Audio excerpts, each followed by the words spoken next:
Bom, graças a Deus, irmãos e irmãs, nós estamos aqui para dar continuidade ao nosso curso básico em teologia e a matéria agora é homilética, tá bem?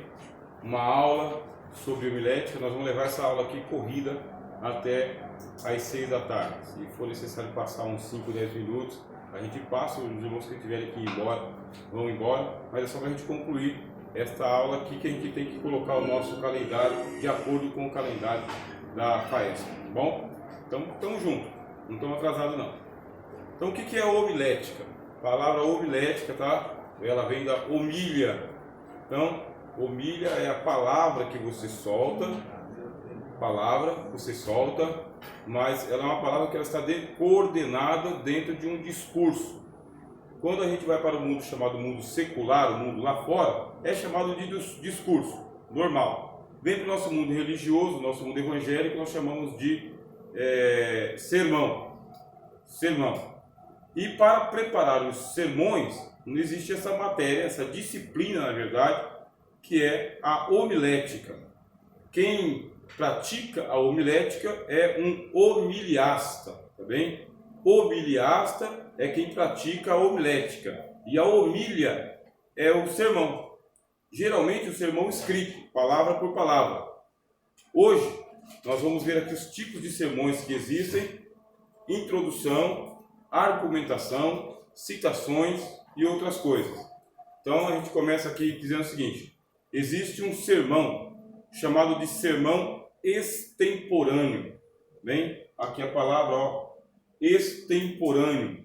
O que vem a ser um sermão extemporâneo? Sermão que ele é pregado sem que tenha sido escrito anteriormente. Ele é um sermão espontâneo.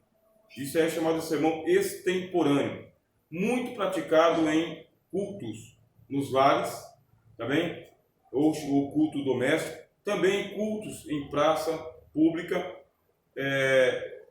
ou então em ocasiões fortuitas. Você não está bem, se você não estudou o texto, você não parou para preparar o seu sermão, mas você lê o texto e a mensagem sai do texto e você prega ele de improviso, tá bem? Chamado sermão extemporâneo. Muito bom utilizar o sermão extemporâneo, gosto bastante do sermão extemporâneo. Admiro irmãos e irmãs que têm facilidade em pregar sermões extemporâneos, porque eles são cheios de emoção, tá? Cheio da presença de Deus, o Espírito Santo ministrando na hora, e ele seria assim extraordinário. É usado em larga escala no Novo Testamento, tanto Paulo, quanto Pedro, quanto Jesus pregavam de maneira extemporânea.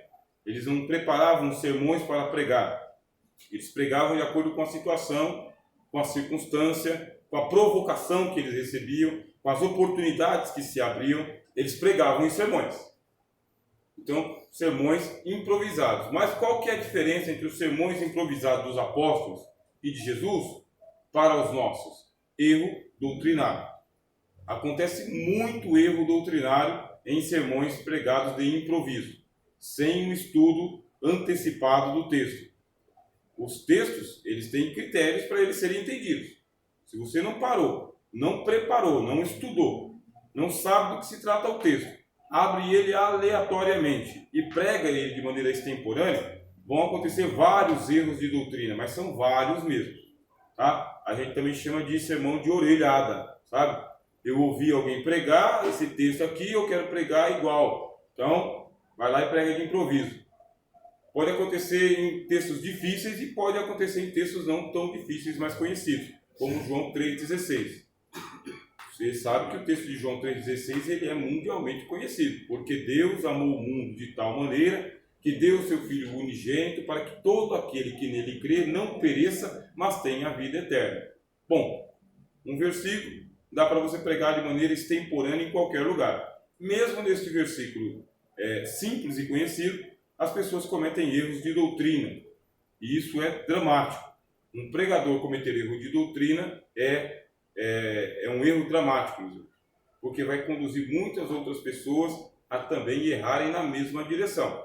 Você é um formador de opinião e você também é um doutrinador, uma doutrinadora quando você está pregando. O que eu oriento os irmãos? Aprendam a pregar de maneira extemporânea. Aprendam. Mas como que você faz isso? Você precisa no mínimo, ser um leitor das Escrituras. Um leitor cotidiano, um leitor assíduo, um bom ouvinte daqueles que pregam a palavra de Deus. E o que vai acontecer? Como você já é um leitor e é um bom ouvinte, quando abre a oportunidade que você vai pregar de maneira extemporânea, ou espontânea, ou de improviso, você vai cometer menos erros. Esses sermões extemporâneos, eles não podem ser longos, por causa desse problema do erro doutrinário. Não pode ser longo. Não há um aprofundamento no texto. Como não há um aprofundamento no texto, é só uma explanação fortuita, 5, 10 minutos, 15 chorando. É o que você consegue fazer numa pregação extemporânea. Porque passou de 15 minutos, se torna redundante, maçante, e o número de erros doutrinários se multiplicam mais e mais. Tá? Eu sou testemunha disso. E não é assim, só as pessoas simples que cometem esses erros de doutrina. Pessoas que são dirigentes de igreja, condutores de rebanho, que ficam anos e anos sem estudar profundamente um texto. Quando você vai estudar um texto, você tem que saber que ele tem texto e tem contexto. O texto é aquilo que está escrito. Contexto é por que foi escrito. Quem escreveu? Da onde que ele escreveu? Para quem ele escreveu? Qual que é a doutrina que ele está defendendo e ensinando? É um contexto. A gente também chama de contexto histórico, a data em que foi escrito, cultural, qual que é a cultura do autor e dos receptores do texto, contexto teológico, que é que ele conhecia sobre Deus. Olha só um monte de contexto. Você para estudar um pequeno texto como esse de João 3,16 que eu citei para vocês, vai saber que ele foi escrito por João. João é evangelista. Ele demorou 60 anos para escrever esse texto, 60 anos. Ele prega dentro de uma comunidade de crentes gregos, letrados. Ele tem que tomar cuidado com o passo a passo, quando ele vai usar a palavra vida eterna, filho de Deus, do mundo. Existe um contexto que é o contexto do vocabulário do autor também. E para isso a gente vai ter uma matéria chamada de hermenêutica, tá bem? Hermenêutica é a disciplina ou a matéria que ensina você a usar regras de interpretação da Bíblia. Hermenêutica. Hoje, homilética. Então na homilética eu já sei o seguinte, que o sermão extemporâneo é muito bom, ele aproxima muito o pregador do auditório, não precisa ser muito demorado, deve-se tomar cuidado com erros doutrinários que são facilmente conhecidos, tá bem? Mas ele não pode ser evitado. Irmãos e irmãs que gostam de pregar sermões extemporâneos devem ser, no mínimo, leitores e bons leitores da Bíblia, além de bons ouvintes. Segundo tipo de sermão que é muito utilizado em congressos, bem? Congressos e campanhas, sermão temático. Então, a campanha das 12 portas, dos 12 cestos, das 7 sextas-feiras, sabe? Congresso da mocidade, né? Levantai-vos e andai, porque aqui não é o vosso descanso, né? Santificai-vos, porque amanhã farei maravilha no meio de vós. Sermões temáticos. Qual é a diferença entre o sermão extemporâneo e o sermão temático? É porque o sermão extemporâneo, ele parte da experiência que você tem com as Escrituras para o auditório. Você vai colocar muita experiência no sermão extemporâneo. Você vai contar a experiência, contar testemunho. Pode perceber que no sermão extemporâneo fala-se pouco do texto e mais de testemunhos. Pode perceber. Não é errado, tá bem? É uma maneira de você trabalhar de maneira extemporânea. Agora, o sermão temático, como diz a palavra, ele vai do tema. Quem dá o conteúdo do sermão para o sermão temático? O tema. Culto de missões. Já sabe que culto de missões é um culto temático. Você foi convidado para transmitir uma mensagem em um culto de missões. O tema é missões. O texto que você vai selecionar e escolher tem que ter alguma coisa a ver com missões. Se não tiver alguma coisa a ver com missões, você vai ter que transportar o texto de uma região para outra. Para isso, vocês devem estudar missiologia. Então, missões urbanas, missões transculturais, missões estrangeiras, missão doméstica, tá bem? A missiologia vai falar da mensagem existencialista, que é aquela que pega a pessoa no contexto que ela vive, do jeito que ela está. Então, o sermão temático, ele vai obedecer essa ordem, tem que falar do tema. O que a gente faz para simplificar?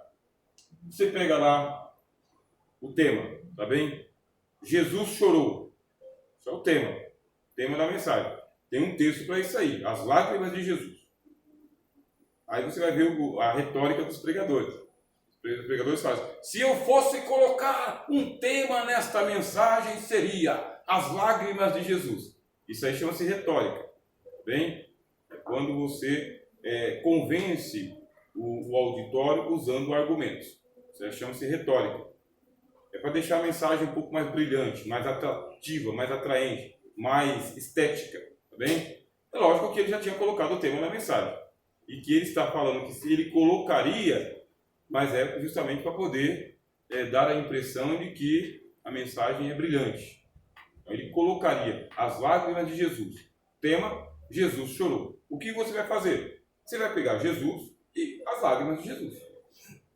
Você já tem aqui 2 temas para você trabalhar: Jesus e as lágrimas de Jesus.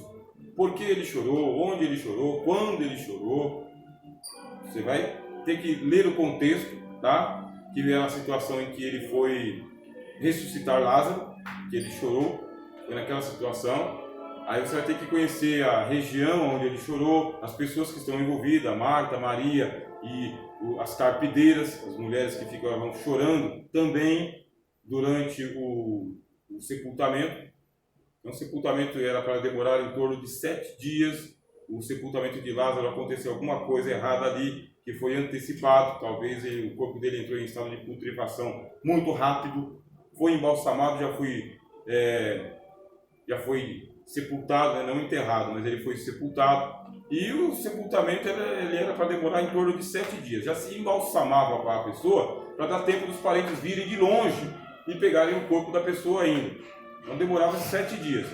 A gente pergunta: morreu Lázaro, já enterrado. Por quê? Aí você está pregando sobre um estado de uma doença que estava em estado adiantado. Pode ser que estourou as veias do homem lá. E quando Marta e Maria disseram: Senhor, já faz 4 dias, cheira mal, é porque já cheirava mal. Bem? Já cheirava mal. Você já tem um contexto. Já dei um contexto para vocês, que é o contexto cultural. Contexto cultural, que é o contexto de como se faz um velório. Onde foi? Betânia. Quantas vezes Jesus esteve em Betânia? Ele esteve lá para fazer o quê? Quem foi Marta? Quem foi Maria? Tudo dentro do Jesus chorou, está aí para vocês trabalharem. Você não vê quem você vê chorando? Jesus, as carpideiras que estavam lamentando e Maria. Maria que foi ao sepulcro para chorar. É isso que o pessoal disse. Então você tem contexto aí para você trabalhar. É do tema que sai a mensagem. Bem? Fugiu do tema? Fugiu. Deixa de ser um sermão temático. Essa é a linha divisória que vocês vão trabalhar. Estou pregando um sermão de improviso, sermão extemporâneo. Estou pregando um sermão temático, porque é um culto temático. Um dia desse eu fui convidado para trazer uma palavra, já falei para vocês, em um chá de bebê. Então, chá de bebê, eu fui bem à vontade naquele lugar, né? Porque é um lugar muito quente, em Indaiatuba. Aproveitei que era um chá de bebê e fui bem à vontade. Fui até de bermuda, né? Tênis, estava longe das Assembleias de Deus, aproveitei. Mas, pastor, por favor, vem aqui, ó, ora pela nossa bebê e traz uma palavra para nós. Então, é temático.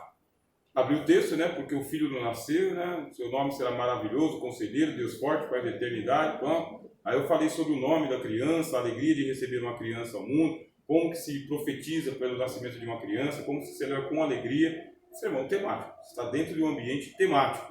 Trabalha o tema. É desagradável você perceber que os pregadores fogem do tema.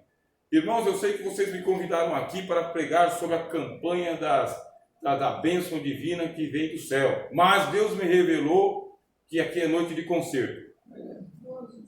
Aí você já sabe que já era. Já era. Quer dizer, o desavisado do líder não orou para poder colocar o tema, entendeu? A faixa ou banner que você pagou caro lá não valeu de coisa nenhuma, né? Os hinos que você cantou é só para embalar a mocidade, por causa que Deus resolveu que ele vai falar sobre conceito que aquilo ali não está valendo de nada. De nada. É antiético. Bem, é antiético. No mínimo antiético. Não é que Deus não possa fazer o inusitado. Deus faz o inusitado. Ele surpreende a gente. Mas aí ele sabe selecionar o pregador, e o pregador sabe como transmitir essa exortação, né, de Deus, esse puxão de orelha de Deus, sem estragar a festa. O pregador não precisa ser estragar a festa como vocês estão acostumados a ver pregadores estragar a festa. Existe gente assim. Não todos, né? O pessoal está aprendendo bastante, está estudando bastante. Mas tem pregador que ele estraga a festa mesmo, ele estraga. Mas aí o pessoal gosta, né? Quanto mais dá pancada, mais o pessoal dá glória a Deus e fala a Jesus, né? Quando um pregador estiver pregando, meus irmãos, não vocês, né? Mas quando o pregador estiver pregando, que a mensagem for assim chamada de exortativa, sabe? Aquela que puxa a orelha das pessoas, não é esse o sentido da palavra exortação, mas a gente está acostumado a usar o seguinte: toma cuidado com os irmãos de fala Jesus, tá? Fala mesmo Jesus, isso é hipocrisia, né? Isso é hipocrisia. Deixa Deus falar, se é Deus que está falando. Porque se for para ele falar mesmo, né? Mesmo, eu acho que ele começaria por nós aqui. Então, melhor evitar isso daí com toda certeza. Ou então, se você estiver pregando e alguma pessoa lá falar, fala mesmo Jesus, não dá mais ibope para ele, tá? Porque tem pregador que também dá ibope, né? Fala assim, tá falando. Então a pessoa já se sente mais, né? Todos esses cuidados o pregador toma também. Bom? Terceiro tipo de sermão. Sermão textual. Esse aqui é o meu predileto. Meu predileto. As outras matérias, em outros lugares que eu ensinei homilética, eu dei preferência a ensinar os irmãos a trabalhar o sermão textual. Textual. Esse aqui exige que você estude o texto. Exige. A mensagem sai do texto. Você não tem o direito de modificar o sentido da mensagem. Não tem o direito. Você não pode extrair um versículo para poder fazer ele falar o que você bem entende, que é o caso do sermão temático também. Sermão temático você pode fazer isso. Sermão temático, você pega um versículo, isola ele e explica só ele. Sermão temático. Sermão textual não dá. Bom, sermão textual você é obrigado a trabalhar a estrutura gramatical do texto. Gramatical. Começo, meio e fim. Você é obrigado a trabalhar a estrutura doutrinária do texto. O que ele ensina tem que ser passado para frente. Você não pode inventar doutrina. Não pode. Sermão textual ele tem sempre uma coerência, sabe? Uma coerência para você entender e para você transmitir às pessoas também. Uma coisa magnífica com o sermão textual: você não precisa estar ungido. O pregador e a pregadora não precisa estar ungido para pregar um sermão textual. Por quê? Porque a unção está no texto. O texto está ungido. A pregação está ali. Você só precisa explanar o texto. Não precisa fazer nada de extraordinário. A própria unção que está no texto, porque o pregador foi ungido para poder pregar aquela mensagem. O escritor foi ungido ou inspirado para colocar aquela mensagem. O tradutor, ele teve que estar sob a orientação de Deus para ele não trair o texto, para ele não tirar o texto da verdade. O tradutor teve muito trabalho. Você que é o pregador ou a pregadora, só precisa explicar o texto, mais nada. Então, muita unção já preparada para você só fazer isso. Mais nada. Mesmo o dia que você não estiver se sentindo ungido, você vai lá, pega o texto, explica ele e pronto. A mensagem vai sair, vai fluir, vai chegar onde ela quer chegar e precisa chegar, e você não precisa nem se sentir muito bem com a mensagem. Tá? Não me senti muito bem pregando essa mensagem, mas você não precisa se sentir bem. Não precisa, você precisa só explicar o texto. É igual o professor de português. Pode estar doente do jeito que for, tem que chegar lá e explicar a gramática e pronto. Ele não inventa a gramática. Mesma coisa o professor de matemática, não inventa a equação. Mesma coisa o professor de teologia, não inventa nada de doutrina. Chega aqui e explana para os irmãos. Sermão textual. Sermão textual ele pode ser composto de 3, 4, 5, 6 versículos. Existe um aprofundamento na teologia que é chamado de exegese. Tá bem? Exegese. Você tem a hermenêutica, que eu já expliquei para os irmãos. Hermenêutica é a disciplina que ensina a interpretar o texto. E você tem a exegese. O que faz a exegese? Ela vai trabalhar com o texto no original, no hebraico e no grego. Hebraico, Antigo Testamento, grego, Novo Testamento. E quando você está fazendo exegese, você descobre que o texto foi construído.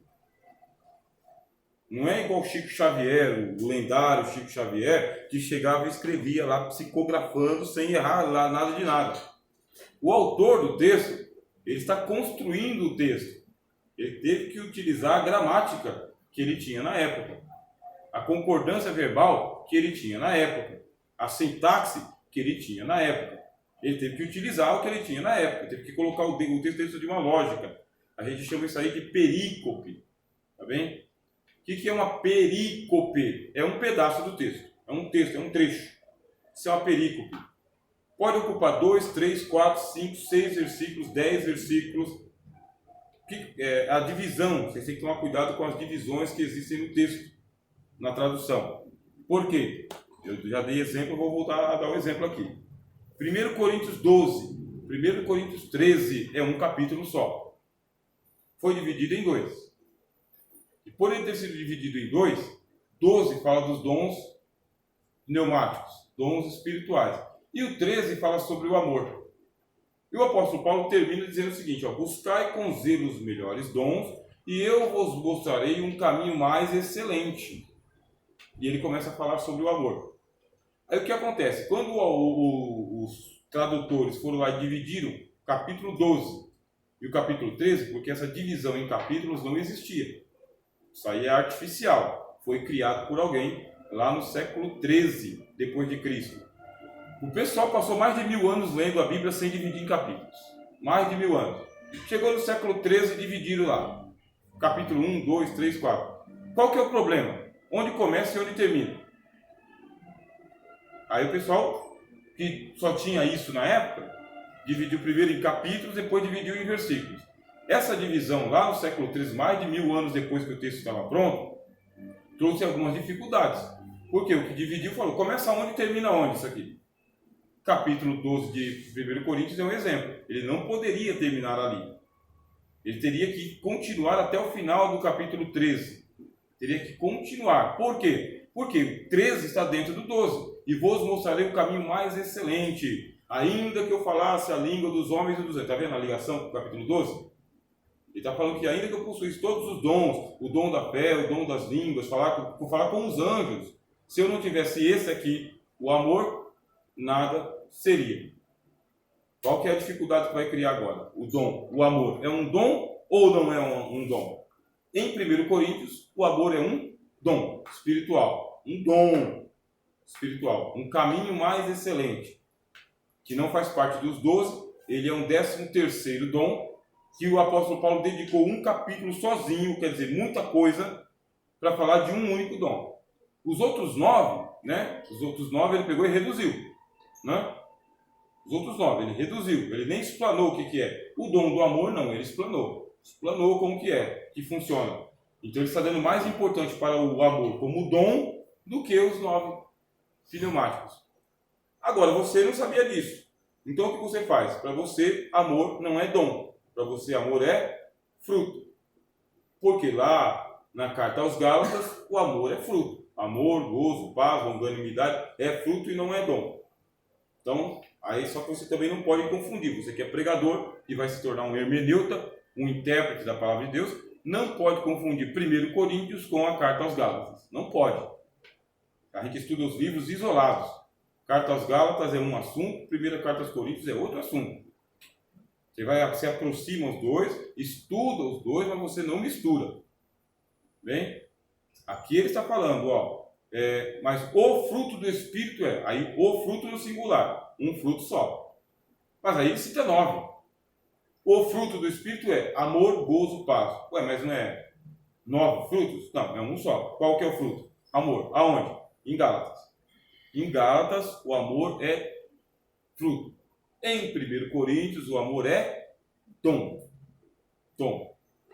Um dom que Deus entrega. Assim como ele entrega línguas, assim como ele entrega profecias, assim como ele entrega na carta aos Romanos, ele já entrega dom de misericórdia, dom de governo. São mais de 30 dons. Tá bom? Então, o sermão textual está dizendo o seguinte: eu preciso saber onde começa o texto e onde termina o texto.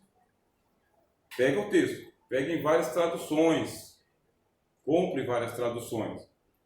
Traduções católicas também. Traduções anglicanas. Compre várias traduções. Não somente as nossas que a gente já tem aí. Para você pegar um texto E aí você pega lá, abre 3, 4 Bíblias, vê aonde mais ou menos eles pararam, porque o que está acontecendo nos nossos tempos é que tem uma ciência chamada de crítica textual. E o que faz a crítica textual? Até interessante, não? A crítica textual ela está revisando esse trabalho de divisão dos capítulos e versículos. Tanto é que existem Bíblias que não têm divisão de capítulos e versículos, tá? É o texto corrido. Você que vai fazer a sua própria divisão. Vai atrás dessa Bíblia que você vai perceber que a leitura é diferente. Não tem capítulos e versículos. É em forma de carta ou em forma de livro. E ajuda na sua compreensão. Só o fato de não ter divisão. Ele está dividido em parágrafos e não em capítulos e versículos. Do jeito que era antes. Então a crítica textual hoje está ajudando a gente a voltar para os textos antigos e ler os textos do jeito que eles eram escritos antes. E o mais difícil de todos? Difícil. Por quê? Vamos colocar aqui uma estimativa. Eu vou pregar um sermão extemporâneo. Eu falei para vocês, 10 minutos. Passou de 10 minutos, já sabe que vai sair lorota. Sermão extemporâneo, por mais criativo que você seja. Muito criativo, meia hora. Mas você é bem criativo. Você é craque. Sabe? Você é o verdadeiro Ronaldinho com a bola no pé. Você é bom. Em 30 minutos, pregador que é bom, 30 minutos de sermão extemporâneo, já está bom demais. Já encheu a paciência. Porque vai começar a buscar coisa que não existe. Conta ilustração, conta testemunho, fala de extraterrestre, vê pecado onde não tem. É horrível. 10, 15 minutos estourando. Um sermão extemporâneo. Sermão temática. E esse sermão temático ele vai obedecer a ordem dos 30 a 40 minutos, dividindo o seu sermão em temas. Tema 1, tema 2, tema 3, que nem eu falei para vocês. Então 30 ou 40 minutos estourando. Sermão textual. Dá para você trabalhar 1 hora esse sermão aqui. 1 hora tranquilo, sem correr. Sabe, obedecendo o ritmo do seu pulmão. 1 hora, dependendo do tamanho do texto também. Se o pastor deu para você lá 20 minutos, você vai fazer o que com 20 minutos? Pega um texto pequeno. 2, 3 versículos, trabalha os 3 versículos, 20, 30 minutos e acabou. Bem, o importante é que terminou o sermão, o texto esteja explicado de acordo com a doutrina que está nele. Você não inventa nada. Você pode deixar bonito o bolo, mas tem que ter os ingredientes. Bem, não esqueça disso aí. Agora, sermão expositivo. Esse daqui você não trabalha ele em 1 hora. Não trabalha. Primeiro que a gente não tem auditório aqui no Brasil para sermões expositivos. Não tem. Porque é necessário mais do que 1 hora de atenção e tensão. Atenção e tensão. Porque o sermão expositivo vai pegar uma carta que nem a carta aos Efésios e vai trabalhar a carta aos Efésios do capítulo 1 até o capítulo 6. Sem pressa. O tempo que tiver que demorar, ele vai demorar. Ele não está cronometrado pelo relógio. Pegou lá o capítulo 1, explanou o capítulo 1, versículo 1, não deu para chegar no versículo 2, fica para a semana que vem. E se o auditório não vier? O auditório não veio. Vai perder a segunda parte do sermão. Pode demorar 1 ano? Pode demorar 1 ano. Um sermão só. Pode demorar 10 anos? Pode demorar 10 anos. Você fala, mas algum pregador já fez isso na vida? Já, Lutero fazia isso. Lutero ele é um pregador expositivo. Então, a carta aos Romanos de Lutero, 10 anos. Dr. Martin Lloyd Jones, 10 anos para poder explicar a carta aos Romanos, né? 16 capítulos ali, coisinha, e outros 10 anos para explicar também a carta aos Efésios, 6 capítulos. Você percebe que o sermão extemporâneo, nós não temos auditório para isso. Nós não estamos em um tempo fácil de se pregar um sermão extemporâneo. Enche a paciência. É muito detalhe. É rico também. É muito rico. Você fica muito rico de conhecimento, de doutrina, tá bem? De espiritualidade. Você constrói um conhecimento muito bom, mas você também tem que ter uma habilidade muito boa com o texto. Uma habilidade com o seu auditório. Chega uma hora que o auditório está cansado e dorme. Dorme, vai embora ou não volta. Ou então diz que já sabe que vai ser pregado.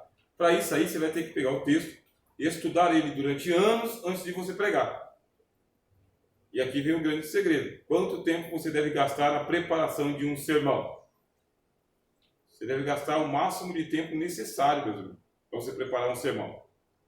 Lê bastante, lê o tempo todo, leia o texto, deixa ele lá, vai trabalhar, dorme, vai para o shopping, vai para a praia, volta e volta para o texto. Volta para o texto, estuda ele de novo antes de você pregar, para você ter certeza de que você está trabalhando o texto, só o texto, nada mais. Estudou mais um pouquinho, anota, pensa, ora, vai trabalhar, vai se divertir, pagar suas contas, volta e estuda o texto de novo. Pode demorar 6 meses você estudando um texto. Depois você vai escrevendo rascunho dele. Rascunho. Depois você pode transformar esse sermão aí em uma peça de homilética. Aí eu termino essa primeira parte. O que é a peça de homilética? É o sermão escrito. Isso é a peça de homilética. Quando você escreve o sermão, não tem erro doutrinário. Não tem. Não tem erro de português também. A sua preocupação é em ler o sermão, que não é utilizado nas Assembleias de Deus. Ler o sermão não é utilizado. Tá bem? Não conheço pregador que leia sermões na Assembleia de Deus. O que ele faz? Ele divide o sermão dele em tópicos, memoriza a maior parte e vai para o auditório. Mas eu não conheço pregadores expositivos na Assembleia de Deus. Tá? Alguém que diga o seguinte, ó, faz 5 anos que ele está trabalhando lá a segunda carta aos Coríntios. Não tem. A Assembleia de Deus não suporta. 2 meses, sabe? 3 meses, aí o pessoal já não aguenta mais. Muda de pregador ou muda de sermão. Por favor. Bom?